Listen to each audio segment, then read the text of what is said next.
Hey guys! Welcome to my cosplay walkthrough. Yes, I'm calling it a walkthrough, not a tutorial, because I had the full intentions with making this a tutorial, but it was cosplay crunch time. I was on a deadline, so I don't have quite as many clips as I had hoped, but I'm going to try to talk you through most of it as much as I can.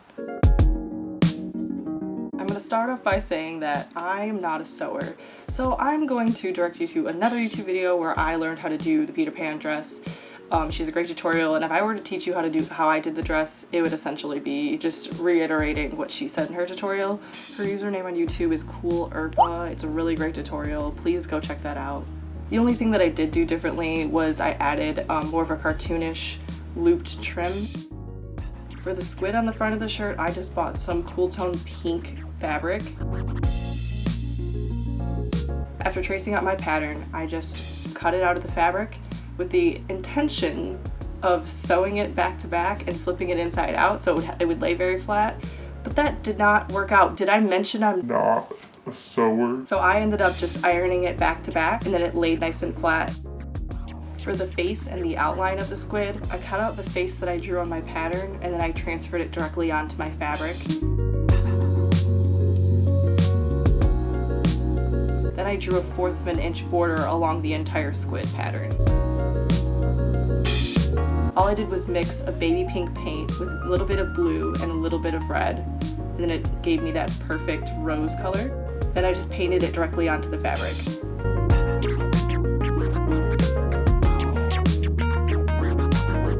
After I sewed it on, I decided to go back and I painted over the thread that was on top of the border because I didn't want it to be noticeable. I didn't actually end up having thread that matched the color of the border, so I wanted to hide it with the paint. Orange and pink striped tights really don't exist anywhere online, so your only choice is really to airbrush them or buy socks or make them somehow. A lot of the cosplays I found online, it either made or break your cosplay. Whether some people had a black and pink striped one, an orange and pink striped one, no stripes at all. Like, it's very obvious, especially when the stripes are very thin. I bought some light orange tights off of Amazon, and I decided I was going to dye them. I didn't have an airbrush kit like I've seen other people do online, and I actually used to dye my hair pink, so I already had some pink dye laying around. What I used was the argan oil dye from Sally's. I ended up mixing hot pink with bubblegum pink. To dye the tights, I got 2 large poster tubes and I slipped each legs along them. It's important to dye both legs at the same time, otherwise the way that the tights are lined up and stretched may be different if you did one leg at a time. I placed a small piece of the same tape in between the stripes that I was doing to keep them spaced out evenly. Then carefully painted on each stripe, and I left it on for about 40 minutes.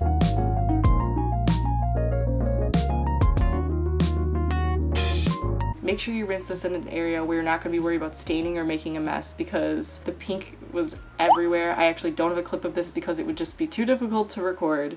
After I rinsed them off, they weren't quite the color that I expected, especially after they dried. It looks like more of like a pink toned orange. You can see that the dye did end up bleeding, but I think this was due mostly to the fact that I was pretty messy when I was rinsing them.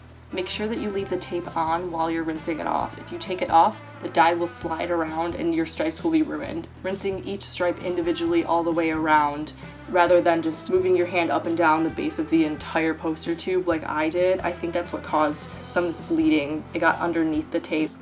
In order to do the hearts on each cheek, it was important to me that each one was symmetrical with the other. I decided to make a pattern that I would use on my face every day, and I made this by double backing masking tape and tracing out the pattern. I would recommend using a lipstick over a blush or a liquid blush because it'll flex with your face. When I tried doing tests with the liquid blush, it ended up actually cracking, and most of the blushes that I did try had some sort of shimmer or shine in it, and we want it to have that true pink color. We don't want it to have like a shimmer or anything that looks like it might be natural. You want it to look cartoony. Next are the boots. A lot of cosplays on Star that I saw online, they used rain boots or did some sort of vinyl cover over boots that they already had, and I felt like it didn't have that cartoony look, or the purple was too dark. So I ended up using a pair of old Ugg boots that I never wore anyway. They only went just past my ankle, and of course Star's boots go all the way up her leg, just below her knee. I ended up extending the boots using craft foam in between the layer of the outside boot and the inner boot, and I extended it as far as I needed to, and I glued it inside. To make the boots purple, all I did was glue felt all around each portion of the boot.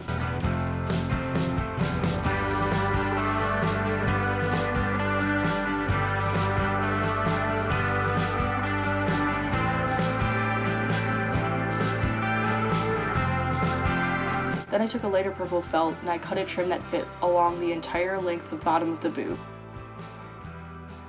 I made the eyeballs out of white felt and I drew the black on with Sharpie. I sculpted the horn out of epoxy sculpt because it's a really durable clay, and then I hot glued it on. I tested them at home to make sure that they were sturdy and they were nicely glued on, because genuinely I can hold it from where I had glued this on, but it only took one step into the con, and I was going up a stair and it ripped one of them off. So I would not recommend hot glue just for this one area because it doesn't bond the clay with the felt the way that you need it to, and it can easily be popped off if there's enough pressure. I would go back and I would use super glue or contact cement had I had known that that would happen. Next up is the purse. It looks fabric and a lot of people make it out of fabric. Remember when I said I don't sew? So foam is kind of my thing. Star's purse is not a symmetrical star, but I decided to make mine symmetrical just because I thought it would lend better to the cosplay. I sized out how big I wanted the star to be, and then I gave it a rounded edge so it would look more cartoony. I cut my pattern out twice out of foam, and then I sanded the edges.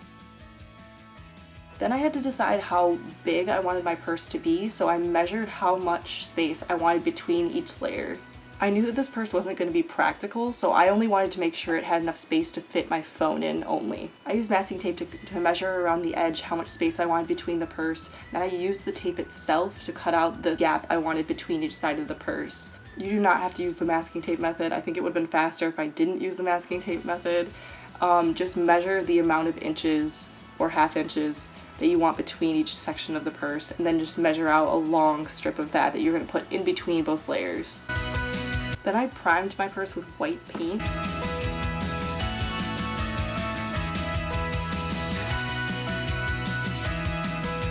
My biggest tip I can give to you right now is don't use a paintbrush. Use those foam sponges with an angle on them. I ended up having uneven layers of paint, and you could see the brush strokes. I ended up having to sand down my entire layer of foam to where it was even again, and I just ended up buying yellow spray paint and just spray painting it. Since I didn't have a way to open or close my purse, I just measured out the amount of space that I needed for the purse to be open to slip my phone inside. Then I carefully glued the inner layer all along one side.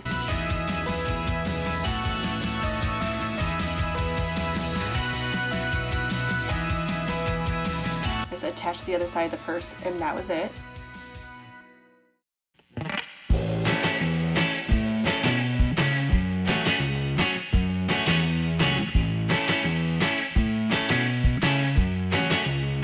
I bought large googly eyes, and then I measured out where I wanted the mouth to be. I just drew the mouth on a Sharpie because I wanted it to be an even line, and I figured if I used black paint, there was a lot of potential for that line to become uneven.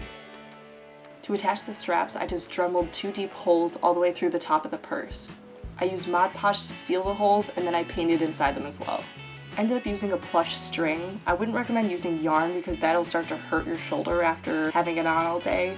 But it also doesn't matter as much as it would another purse because you're not going to have so many items inside of this purse that it would weigh down on your shoulder. I had only my phone, so this ended up being the perfect string for what I needed. Then I fed the string through the top of the hole, and then I knotted it at the bottom, and that was it.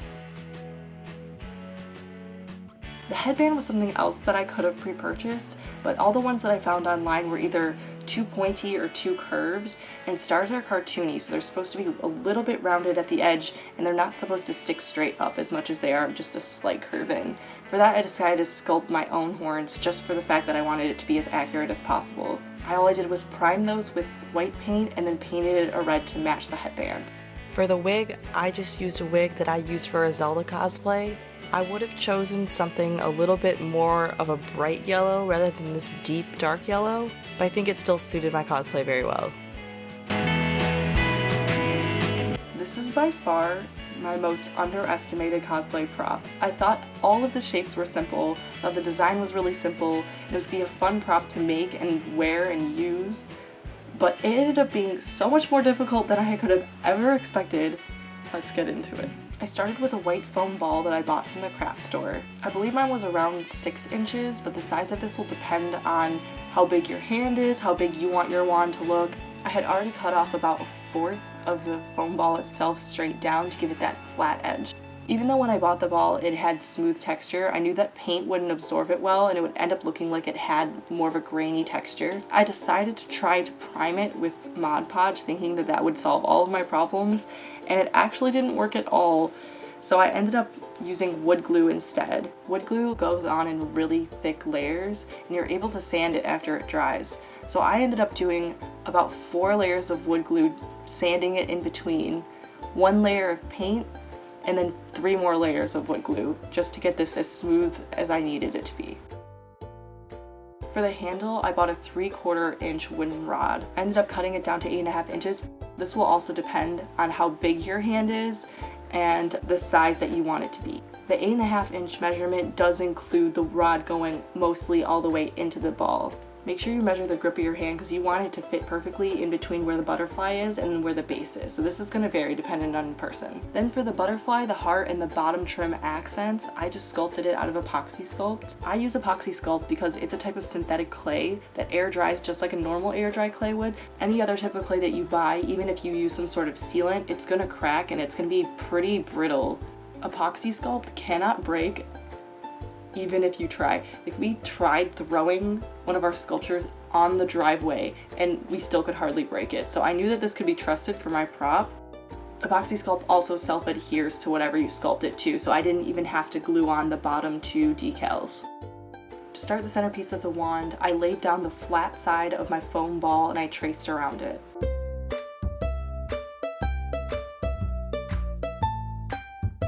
I ended up adjusting the size several times so that it came in about 1/2 inch from the outside border. For the bottom layer, I just cut out the exact same size circle out of craft foam. And for the outside border, I cut out the same size circle and I measured out exactly how wide I wanted the border to be, and I cut out the center.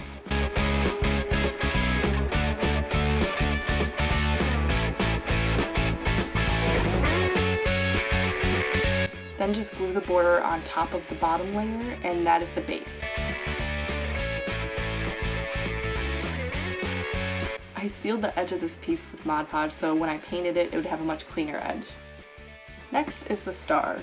Star's actual wand is dimensional, so it was important to me that I made it not just a flat piece. I ended up taking, I think, 9 tries to make this star. So I genuinely can tell you the best way to make it. On Photoshop, my boyfriend traced an exact copy of the photo of Star's wand, and we took the star identically from there. We printed out to scale the circle that I had already made, and then I went on from there to use that as my pattern. I started by tracing the outer star.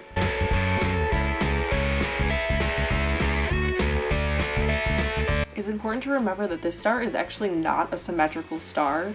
When you turn it at any angle, you can tell that there is a definite top and bottom. So if you end up using the same method as me, make sure you mark which way is up, because otherwise it will throw off the overall look. After I traced out the outer star, I cut out the inner star and traced that on the foam that I had already cut out.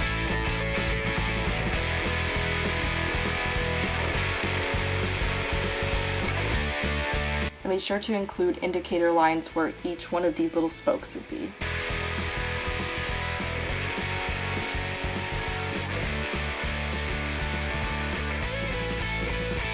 The best way that I found to give it that pop and dimension was to individually cut every single one of these pieces out.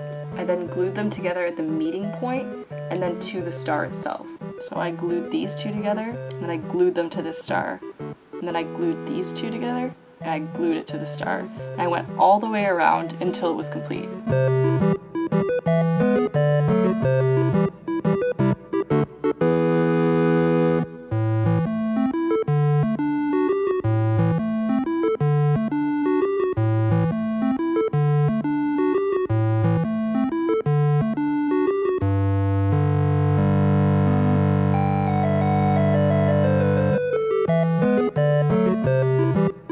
Take it slow, be patient, it's not a science, it's really a difficult piece. I also sealed each edge with Mod Podge, so after I painted it, it would fill in any of the gaps that might have been there.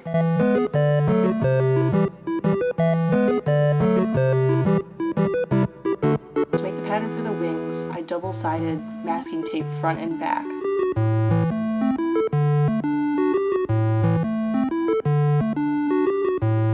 I marked where the wings should start and end before I started patterning them.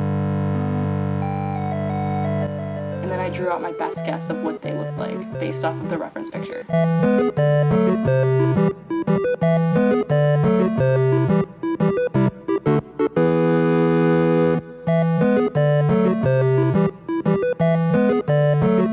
To perfect it, I made one identical feather size, and I tripled it and lined it up according to my pattern so that they would all be perfectly even.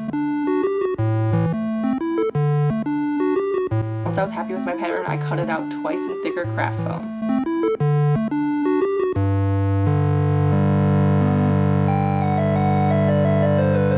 Be sure to sand the edges to give it that cartoony look. The crown I just patterned out of paper, and I doubled it to make it dimensional.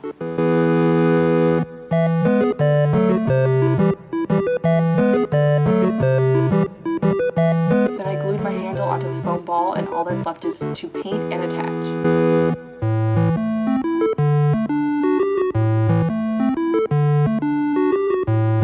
I used white paint to prime the ball, and here's just to show you what it looked like when I did and did not use wood glue. It makes a big difference. I used a light purple to prime the entire wand because it didn't really matter. I just needed a nice base for all the paint that I was going to use.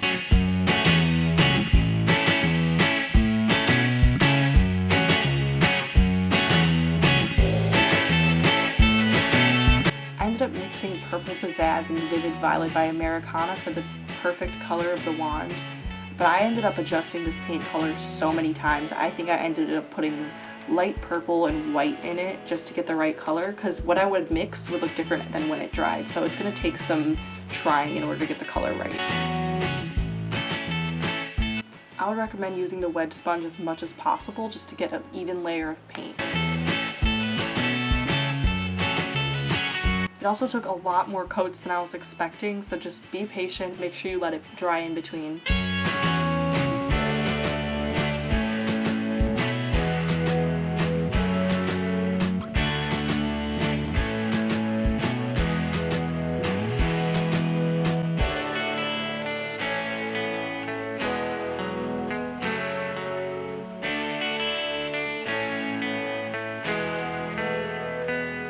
To do the background of the centerpiece of the wand, I first traced out where the star was going to be.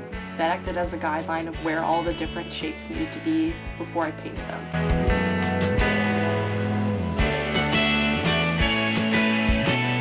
I would highly recommend using white highlights along these lines of the star.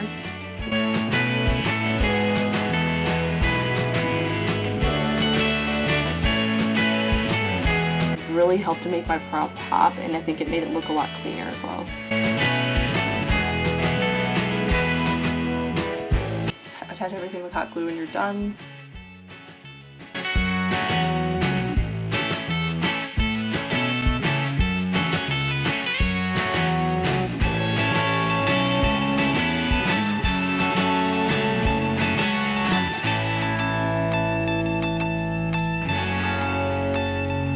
Just finish it with a clear coat, makes it nice and shiny, and you're going to be touching it all day, that way the paint will stay.